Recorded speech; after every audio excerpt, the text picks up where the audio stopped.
Introduction. Kahneman opens by saying the book is meant for the office water cooler, the place where people talk about colleagues, policies, investments, and mistakes. His hope is not to make readers perfectly rational. It is to give them a sharper vocabulary for judgment, so that errors can be recognized before they harden into decisions. The book's central fiction is the pair of characters called System 1 and System 2. System 1 is fast, automatic, associative, emotional, and usually effortless. System 2 is slower, deliberate, effortful, and able to check or override the first system, though it is often lazy. Kahneman warns that these are not literal parts of the brain. They are useful names for two modes of thinking. The larger argument then moves through three contrasts. First come the two systems, which explain why intuition is powerful and also why it goes wrong. Then come econs and humans, the perfectly rational agents of economic theory versus the real people who use shortcuts, frames, and emotions.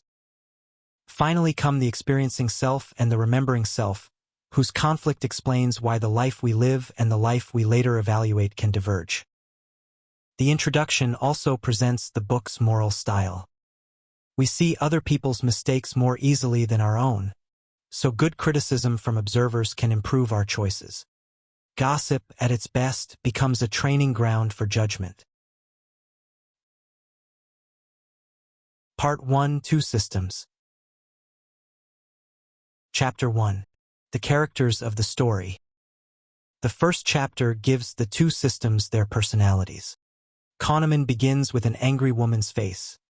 Instantly, without intending to, you know she is angry and expect a harsh remark. That is fast thinking. Then he offers 17 times 24. You recognize the problem at once, but solving it requires attention, memory, and effort. That is slow thinking. System 1 produces impressions, feelings, and impulses. System 2 turns some of them into beliefs, choices, and controlled actions. Most of the time, the partnership works well because System 1 is excellent at routine interpretation, while System 2 conserves effort. But the arrangement has a weakness. System 2 often accepts what System 1 supplies. Kahneman's visual example is the equal lines illusion, in which two equal lines still look unequal even after you know the truth. Knowledge does not automatically cancel perception. Slow thinking is not always active. It has to be recruited when the stakes are high, when an intuition may be an illusion, or when the mind is too eager to turn an impression into certainty. Chapter 2. Attention and Effort. System 2 likes to imagine itself as the hero of the story, but Kahneman immediately reduces its grandeur. It is effortful, limited, and reluctant to spend more energy than necessary. The chapter's clearest demonstration is the Add 1 exercise, in which a string of digits must be held in memory and transformed one digit at a time. Attention narrows, the pupils dilate, and the mind has little room left for anything else. This is why people can walk and think at the same time but cannot safely solve hard arithmetic while turning left in traffic. Attention is a budget. When the budget is spent, performance collapses. Kahneman connects this to the law of least effort. If there are several ways to reach the same goal, the mind tends to choose the least demanding path. System 2 can monitor, compare, calculate, and control, but it is expensive to run. The chapter therefore reframes intelligence as partly a matter of allocation. Good thinking requires knowing when effort is worth paying for, and when an easy answer is merely cheap. Chapter 3. The Lazy Controller. Kahneman now shows that System 2's laziness is not just about arithmetic. On his Berkeley walks, an easy pace lets his mind wander and work. A faster pace consumes the attention needed for thought. The same trade-off appears in self-control. Experiments on ego depletion suggested that resisting temptation, suppressing emotion, or forcing concentration can leave people more impulsive afterward. The chapter then turns to small traps that reveal the lazy controller. Many people answer the bat and ball puzzle too quickly. A bat and ball cost $1.10, the bat costs $1 more than the ball, and the tempting answer 10 cents is wrong. The correct answer is 5 cents, but System 2 often endorses the first answer that feels right. Similar failures appear in simple logic problems where a believable conclusion masks invalid reasoning. Kahneman does not say people are stupid. He says the mind often substitutes comfort for checking. Intelligence helps, but disposition matters too. Some people are more willing to distrust the easy answer and engage the slow machinery. The lazy controller is dangerous because it lets confidence arrive before verification. Chapter 4. The Associative Machine. The surprising power of System 1 is association. Kahneman gives 2 words, bananas and vomit, and the mind instantly builds a little world. Disgust, a causal sequence, bodily tension, and even a temporary aversion to bananas. Nothing was chosen. One idea activated many others. This associative machine is always trying to make a coherent story from whatever appears. It links words, feelings, memories, bodily responses, and actions.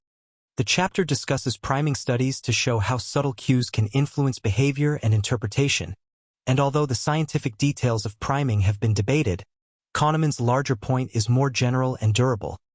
The mind is not a neutral recording device. It is a meaning maker.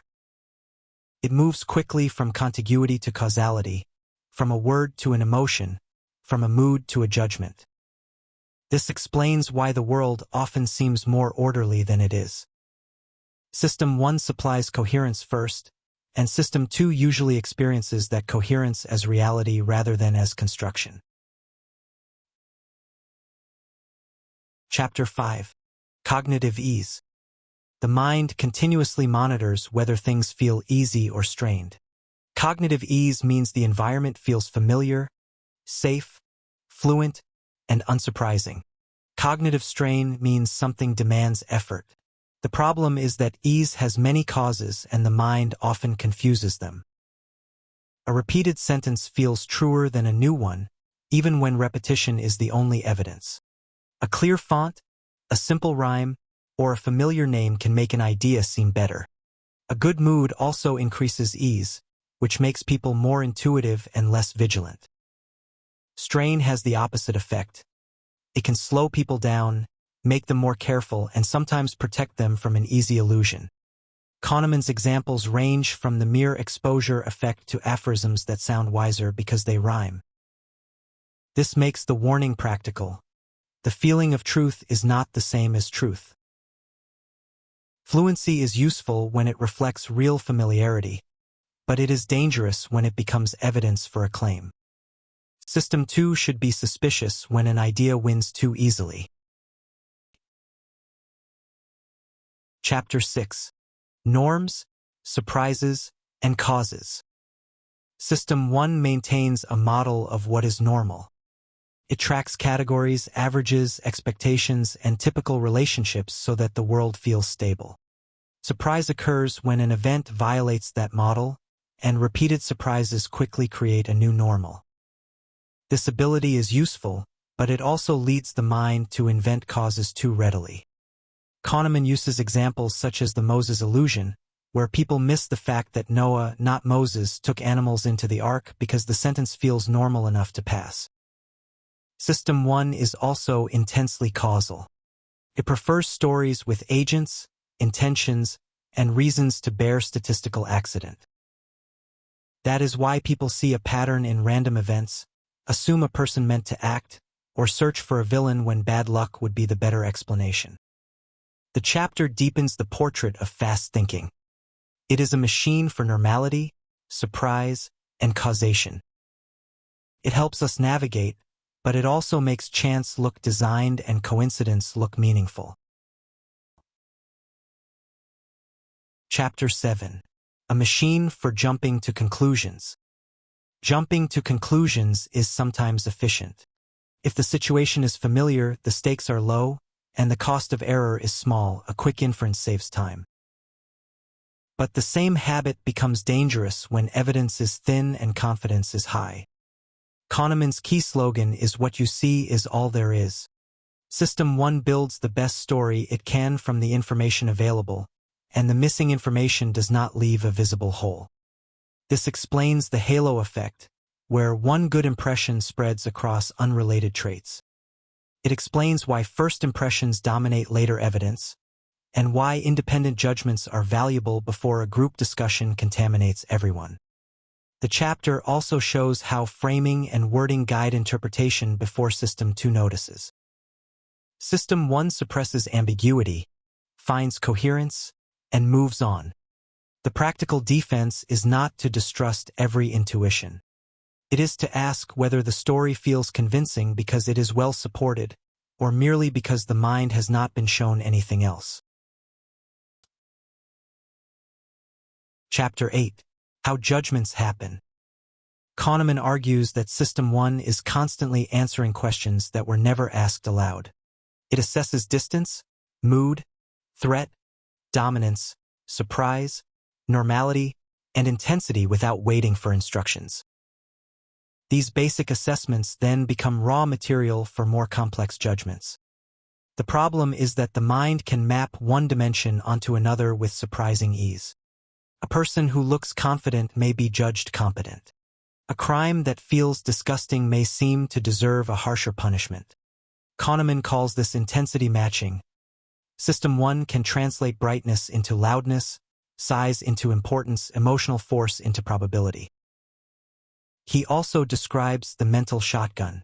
When System 2 asks one question, System may first answer several nearby questions automatically, spraying judgments beyond the target. This is why evaluation feels so immediate. We do not merely compute answers, we are flooded with impressions. Quick judgment often contains real information, but it also imports irrelevant feelings that must be separated from the question actually being asked. Chapter 9. Answering an easier question. The normal state of the mind is not blank uncertainty. We have likes, dislikes, suspicions, and hunches about almost everything. Kahneman explains this by substitution. When a hard target question does not yield a quick answer, System 1 quietly answers an easier heuristic question instead. The person asked whether a political candidate will succeed may answer how polished the candidate looks. Someone asked whether a company is sound may answer whether they like its product. The substitution is often invisible because System 2 receives a fluent answer and endorses it. The effect heuristic is the central example. Feelings about an object shape beliefs about its benefits and risks. If a technology feels good, its benefits seem large and its dangers small. If it feels bad, the pattern reverses. This is not irrational in every case, because emotions carry information. But it is unreliable when the real question requires evidence, rates, or analysis. The chapter closes Part 1 by showing how the two systems cooperate in error. System 1 substitutes, and System 2 often signs the answer. Part 2. Heuristics and Biases. Chapter 10. The Law of Small Numbers. Part 2 begins with our faith in samples that are far too small. Kahneman starts with kidney cancer rates across American counties. The lowest rates appear in small rural counties, which invites a causal story about clean living. But the highest rates also appear in small rural counties. The real explanation is statistical. Small samples produce more extreme outcomes. The mind prefers a story and underestimates variability. Kahneman calls this the law of small numbers, the mistaken belief that even a small sample should resemble the population it comes from. This error misled psychologists too, including Kahneman himself, into running underpowered studies and trusting fragile results. We expect randomness to look more regular than it does, so streaks, clusters, and lucky runs appear meaningful. A pattern deserves explanation only after the sample is large enough to make chance an unlikely answer. Before explaining a pattern, ask whether the sample is large enough to deserve explanation at all. Often the honest answer is that chance has not yet had enough trials to settle down. Chapter 11. Anchors. Anchoring shows how a number can pull judgment even when it is obviously irrelevant. Kahneman and Amos Tversky rigged a wheel of fortune to stop at either 10 or 65. Then asked students whether the percentage of African nations in the United Nations was higher or lower than that number. The wheel meant nothing, yet estimates moved toward it. Low anchors led to lower guesses. High anchors led to higher guesses. Sometimes anchoring works through deliberate adjustment. People start from a value and fail to move far enough. Sometimes it works through priming. The anchor makes compatible possibilities easier to imagine. Both mechanisms matter in negotiations, pricing, legal damages, and everyday estimates.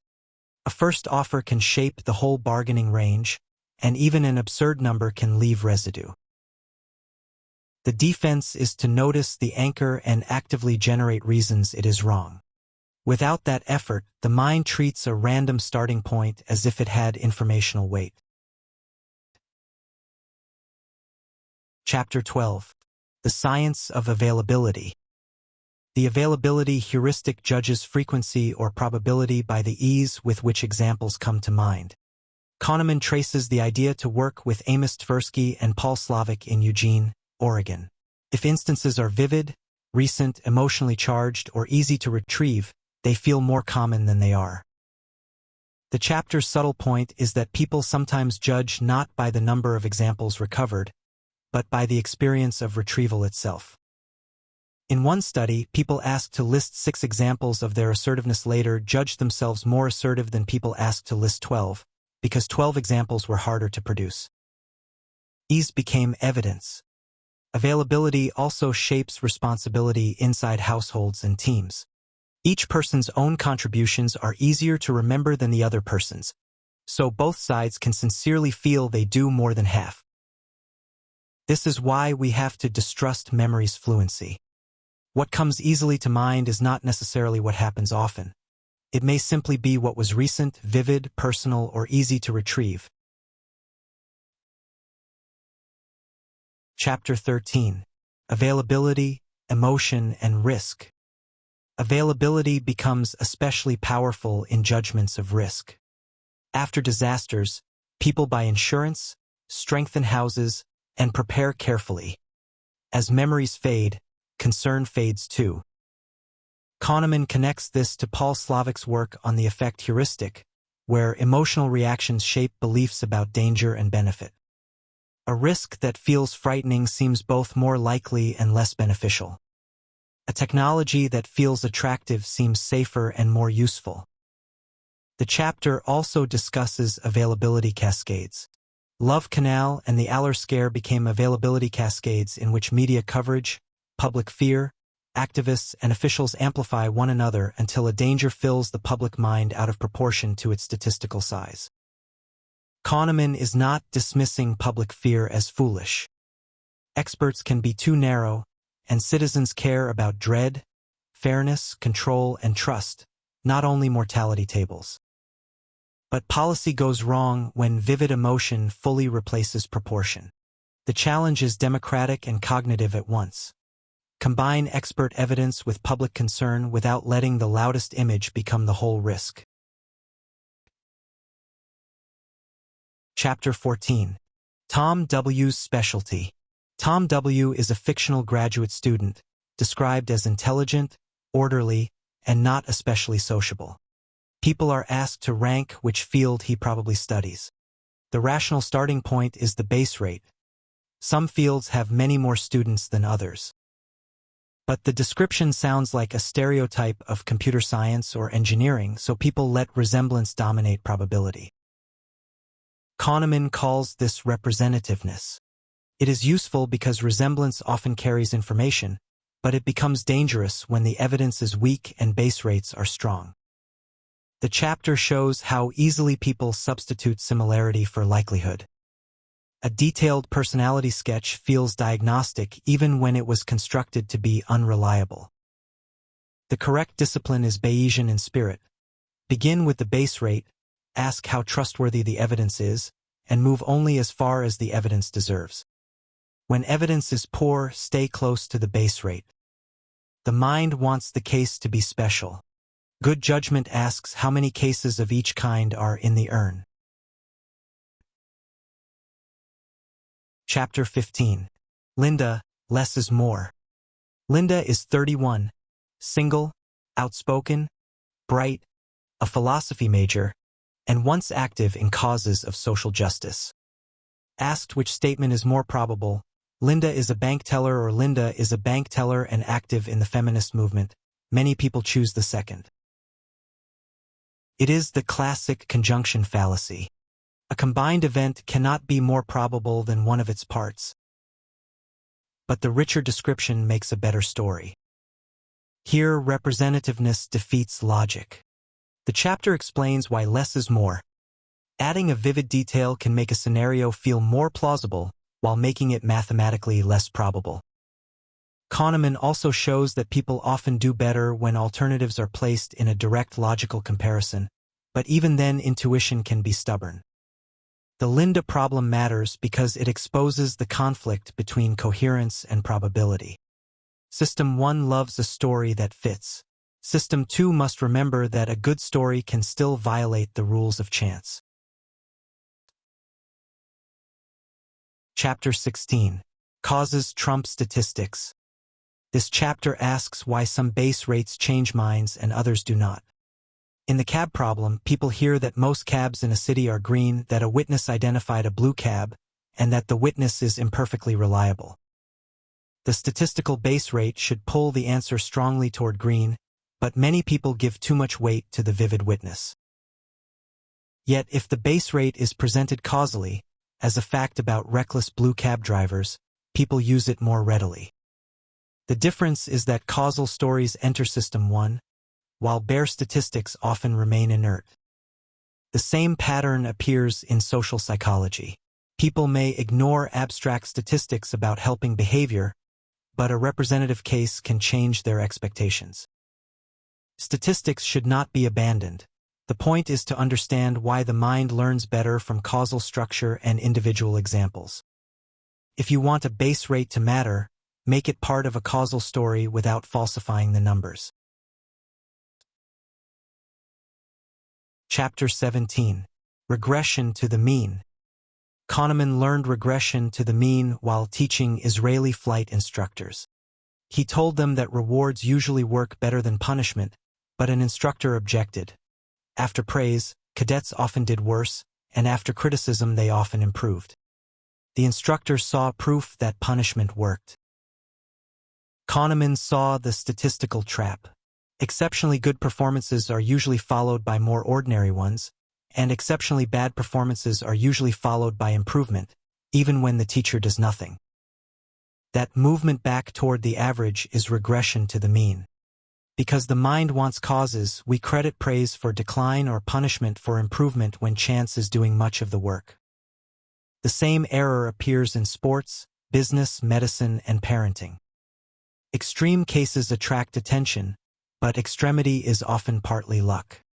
The practical rule is to expect regression whenever a result is selected for being unusually high or low. Otherwise, we invent lessons from noise and train ourselves to reward the wrong causes. Chapter 18. Taming intuitive predictions. When people predict, System 1 likes coherence and extremity. A brilliant interview produces an extreme forecast. A vivid success story makes a startup look like the next Google. Kahneman offers a disciplined alternative. First, establish a baseline, the average outcome for the relevant class. Then ask how good the evidence is. Finally, adjust from the baseline only as far as the evidence is valid. The weaker the evidence, the stronger the pullback toward the average. This is the practical use of regression. It does not forbid intuition, it calibrates intuition. The chapter also distinguishes two forms of intuitive prediction: expert skill, which may be valid in a regular environment, and heuristic prediction, which often substitutes resemblance for evidence.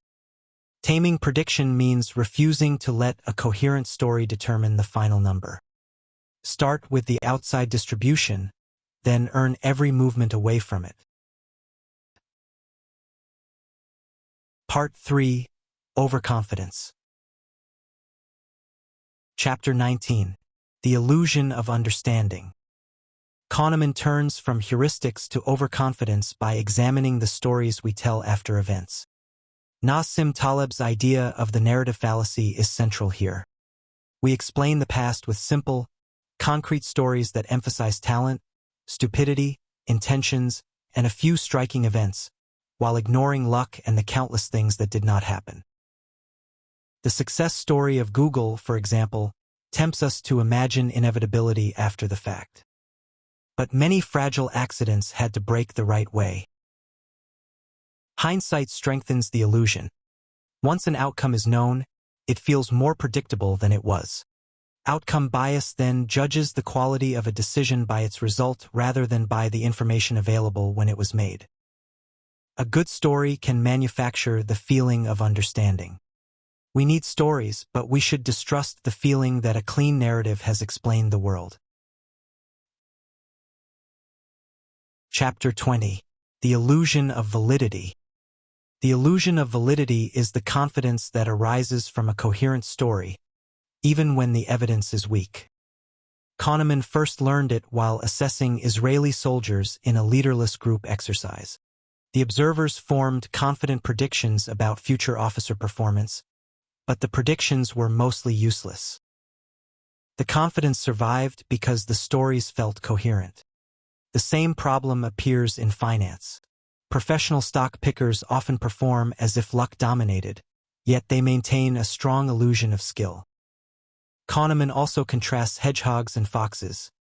People with one grand theory sound confident and persuasive, while more cautious forecasters often do better.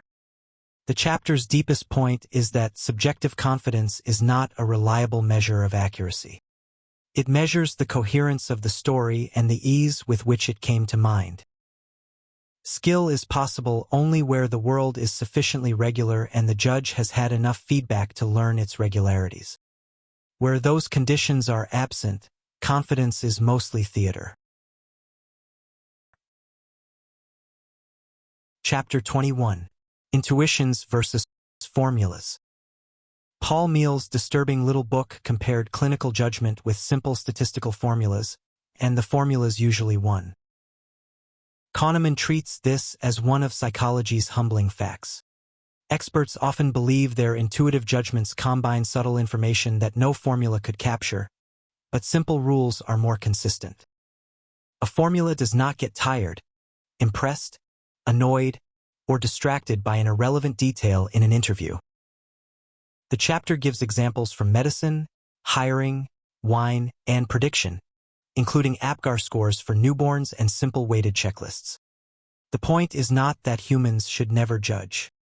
Humans choose the variables, design the rule, and notice when a case falls outside the rule's range. But when repeated predictions are required, disciplined formulas often beat unaided intuition. Kahneman's practical advice is to decide in advance what evidence matters and how much weight it deserves. Otherwise, the last vivid impression will quietly rewrite the judgment. Chapter 22. Expert Intuition. When can we trust it? The chapter asks when expert intuition deserves trust. Kahneman revisits intuition through his disagreement and eventual partial agreement with Gary Klein, who studied experts such as firefighters. Klein emphasized recognition. In a familiar situation, an expert sees cues, matches them to patterns, and acts quickly. Kahneman emphasized the many places where confident intuition fails. Their joint answer is conditional. Expert intuition deserves trust only when two conditions hold. First, the environment must be regular enough to be predictable. Second, the person must have had many chances to learn those regularities through rapid and clear feedback. Chess masters and experienced firefighters can qualify. Stock pickers and political pundits usually do not, because the world they judge is noisy and feedback is delayed or ambiguous. The title's question therefore has a disciplined answer. Trust intuition when it is recognition trained by a valid environment, not when it is confidence floating above noise. Chapter 23. The Outside View. Kahneman's central story is a curriculum project in Israel. His team had been working for about a year and felt they were making good progress. When he asked the group to estimate how long the project would take, their inside view produced optimistic answers. Then Seymour Fox, who knew comparable projects, gave the outside view. Similar teams usually took many years and many never finished. The team heard the evidence and still continued as if their case were special. The project eventually took 8 years and was not widely used. This is the planning fallacy. The inside view focuses on the plan, intentions, and obstacles visible from within. The outside view starts with the reference class. What happened to similar cases? Kahneman also recommends the premortem, where a team imagines the project has failed and writes the reasons why. This gives doubt a legitimate voice before commitment becomes too strong. Good planning begins outside the story, then adjusts inward. Chapter 24. The Engine of Capitalism. Optimism is one of the largest sources of human energy. Kahneman calls it the engine of capitalism because founders, inventors, and leaders act on the belief that they can beat the odds. This bias is useful. Without it, many worthwhile ventures would never begin. But optimism also blinds. Entrepreneurs neglect competitors, underestimate obstacles, exaggerate control, and treat their own case as unusually promising. The chapter describes optimistic bias as both a blessing and a danger. It creates resilience, persistence, and social confidence, yet it also produces costly failures and forecasts no outside observer would endorse. Kahneman does not want pessimism to replace enterprise. He wants disciplined optimism. Use the outside view, seek base rates, ask what competitors will do, and run a premortem before enthusiasm hardens into commitment. The optimistic temperament may start the engine, but judgment must install the brakes. Part 4. Choices. Chapter 25. Bernoulli's Errors. Kahneman enters decision theory through a shock of recognition. Economists had long treated the rational agent as stable, selfish, and consistent, but psychologists know humans are not like econs. The chapter revisits Daniel Bernoulli's theory of utility, which explained risk attitudes by the utility of final wealth. Kahneman argues that this misses the psychology of change. People do not evaluate outcomes only by their final state. They evaluate gains and losses relative to a reference point. A raise can feel good or disappointing depending on what salary was expected. A cut can dominate attention even when the final position remains comfortable. Bernoulli also ignored loss aversion, the fact that losses usually hurt more than equivalent gains please. These errors matter because they reveal the distance between elegant economic theory and the experience of real choosers. Humans live in changes, comparisons, and reference points. Chapter 26. Prospect Theory. Prospect theory is Kahneman and Tversky's replacement for the parts of utility theory that failed psychologically. Its first idea is the reference point. Outcomes are experienced as gains or losses from here, not as final wealth. Its second is diminishing sensitivity. The difference between $100 and $200 feels larger than the difference between $900 and $1,000. Its third is loss aversion. The curve is steeper for losses than for gains, so losing 100 usually hurts more than gaining 100 pleases.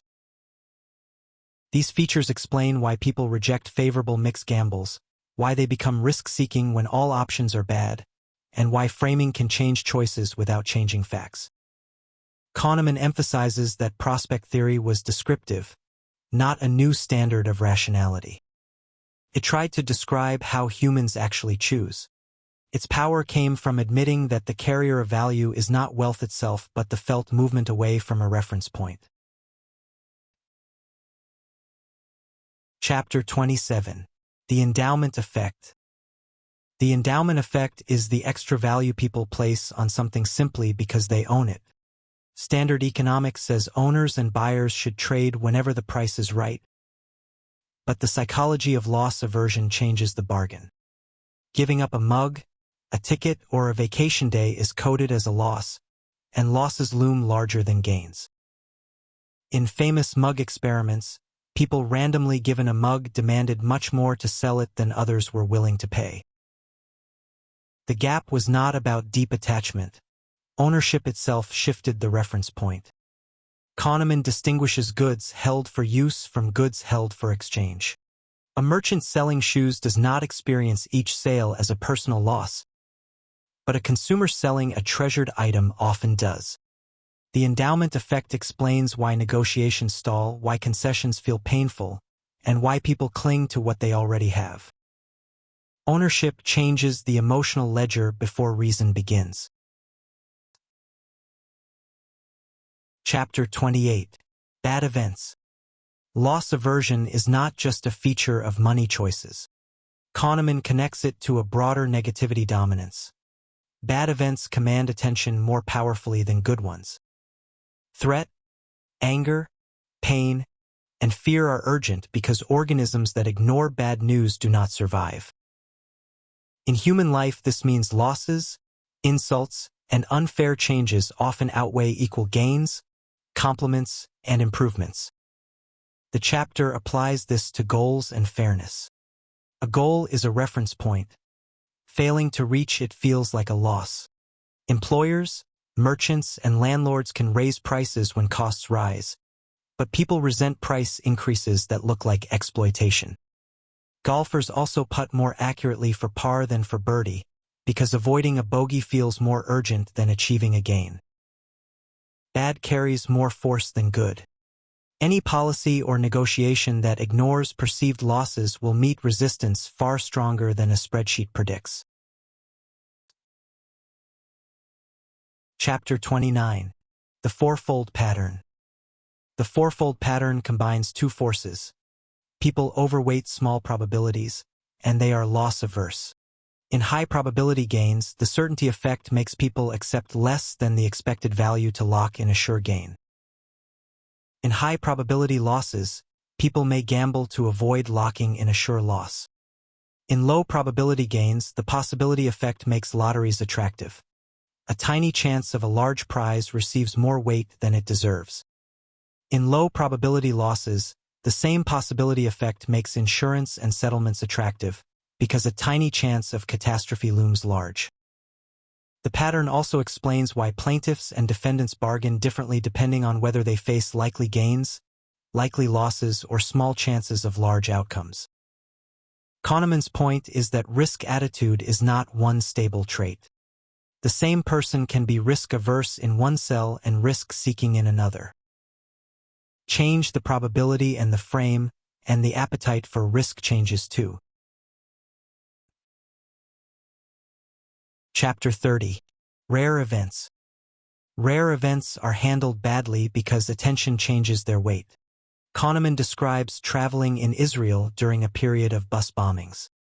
The statistical risk was tiny, but the image of a bus at a red light still affected his behavior. When rare events are vivid, emotionally charged, or repeatedly described, people overweight them. But when rare events are learned only from experience and rarely occur, people may underweight or ignore them. The chapter distinguishes decision from description and decision from experience. It also shows how denominator neglect makes 1 death in 1,000 feel larger than 10 deaths in 10,000, even though the rate is the same. Probability needs disciplined representation. A single vivid scenario expands in the mind unless it is placed among alternatives whose probabilities add up. Rare events need arithmetic because imagination is not calibrated. Chapter 31. Risk Policies. Risk policy is Kahneman's answer to narrow framing. A person offered many small favorable gambles may reject each one alone because loss aversion dominates the immediate frame. But a broad view of the whole set can reveal a favorable long run. The chapter uses paired decisions to show how people choose a sure gain and a gamble to avoid a sure loss, even when combining the choices exposes a dominated pattern. The cure is to adopt a policy in advance. An investor might evaluate a portfolio quarterly rather than daily. An organization might accept all small projects with positive expected value instead of letting each manager protect a local budget from loss.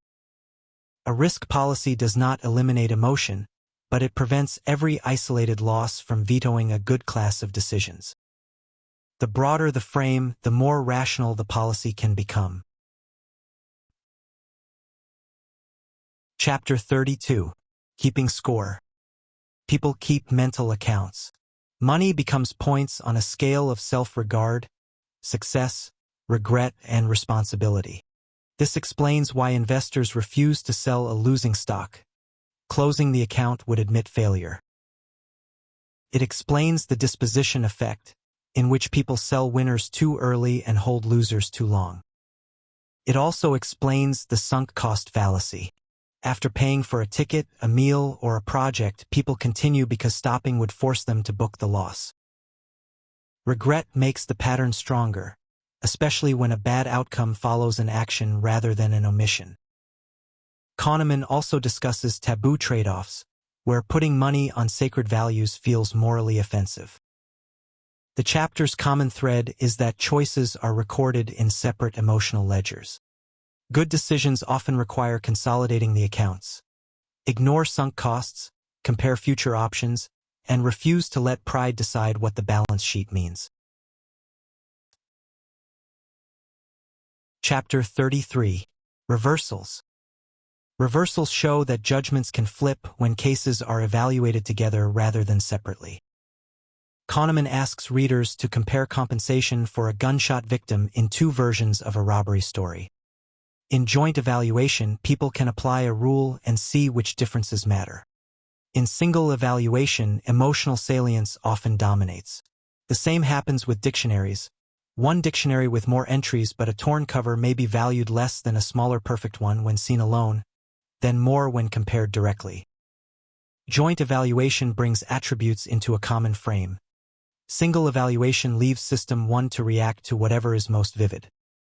The chapter matters for policy and pricing because many real decisions are made one at a time. Without a comparison class, people may overpay for a vivid defect, underweight a hidden strength, or punish inconsistently. Broader frames do not guarantee wisdom, but they often reveal what isolated emotion hides. Chapter 34. Frames and Reality. Italy won and France lost describe the same World Cup final, but they do not feel the same. Kahneman uses framing to show that logically equivalent descriptions can produce different choices. Econs are reality-bound, humans are frame-bound. Survival rates and mortality rates, opt-in and opt-out defaults, discounts and surcharges, gains and losses. Each wording directs attention to a different reference point. The chapter makes framing one of the most practical parts of prospect theory. A default can increase organ donation without changing anyone's medical facts. A loss frame can make a policy feel urgent. A gain frame can make the same policy feel optional. Kahneman does not claim frames are mere tricks. They are part of how humans construct value from reality. The ethical task is to design frames that help people choose well, while remembering that the frame is never neutral. Part 5. Two Selves. Chapter 35. Two Selves. The final part shifts from choices to well-being. Kahneman distinguishes experienced utility, the pleasure or pain lived in the moment, from decision utility, the preference revealed by choice. His colonoscopy studies expose the conflict. Patients who endured a longer procedure with a less painful ending remembered it as less bad than patients whose shorter procedure ended at a peak of pain. The remembering self obeyed the peak end rule and neglected duration. It cared disproportionately about the worst moment and the ending, not the total amount of suffering. This creates a strange authority problem. The experiencing self lives through every moment, but the remembering self keeps the score and makes future choices. Vacations, medical procedures, and whole lives can therefore be chosen for the story they leave rather than for the experience they contain. The chapter does not solve the conflict. It names it, "We are governed by two selves, and the self that chooses is not always the self that lives." Chapter 36. Life as a Story. The remembering self wants life to be a story. Kahneman begins with Verdi's La Traviata, where the beauty and suffering of the whole opera are shaped by the ending. A bad ending can seem to ruin an otherwise beautiful experience, even if the bad part is brief. This is duration neglect in narrative form. People choose vacations, photographs, and experiences partly for the memories they will create, not only for the moments they will live. That is not simply a mistake. Human beings care about stories, meanings, and endings. But the dominance of memory can make us sacrifice experience to documentation or judge a long life by its final chapter. Kahneman also raises the case of Alzheimer's disease, where the narrative self may fade while the experiencing self can still respond to kindness, music, beauty, and pain. The chapter asks us to take the living moments seriously, even when memory later edits them into a simpler story. Chapter 37. Experienced Well-Being. Kahneman then turns from memory to measuring the life people actually live. Traditional happiness surveys ask the remembering self to evaluate life as a whole. Kahneman wanted to study the experiencing self, so he helped develop methods that sample how people feel during ordinary activities. The result is a different picture of well-being. Time use matters enormously. Commuting, loneliness, and stress weigh heavily, while social time, intimacy, and absorbing activities improve experience. Income also matters, but not in a simple, unlimited way. More money reduces misery when it relieves poverty and insecurity. Beyond a satiation level, it does less for daily emotional experience, though it may still raise life evaluation. The chapter's distinction is crucial. Being satisfied with your life and feeling well during your days are related, but not identical. A society that cares about well-being must ask how people spend their time, not only how they rate their story. Chapter 38. Thinking About Life. The last chapter before the conclusion studies life satisfaction and the focusing illusion. People asked about marriage, income, climate, health, or moving to California often exaggerate the importance of whatever they are currently thinking about. Nothing in life is as important as you think it is when you are thinking about it. Kahneman uses research on marriage, adaptation, mood, and attention to show that global life judgments are constructed in the moment. A person may report higher life satisfaction because the survey first reminded them of dating, or lower satisfaction because attention was drawn to a recent disappointment. This does not mean answers are meaningless. It means they are sensitive to focus. Life is not experienced as a single total. It is built out of attention. What we attend to grows in psychological size, and what we stop attending to recedes. Better thinking about life begins by noticing the frame created by the question. Conclusions. Kahneman closes by gathering the book's three contrasts. The two systems explain why thought is both efficient and error-prone. System 1 supplies fast impressions, while System 2 has limited power to monitor and correct them. Econs and humans explain why economic models can be elegant and still miss the psychology of reference points, loss aversion, framing, and fairness. The two selves explain why experience and memory can want different things. From these contrasts, he draws a practical ethic of decision-making. Individuals cannot reliably catch their own biases at the moment they matter most, because System 1 is fluent and System 2 is lazy. Organizations can do better if they build procedures, checklists, reference class forecasts, premortems, independent judgments, and decision records that judge choices by process rather than outcome. The book ends where it began, at the water cooler. Better vocabulary can improve gossip, and better gossip can improve judgment. We make wiser decisions when we expect our choices to be examined by critics who are both sophisticated and fair.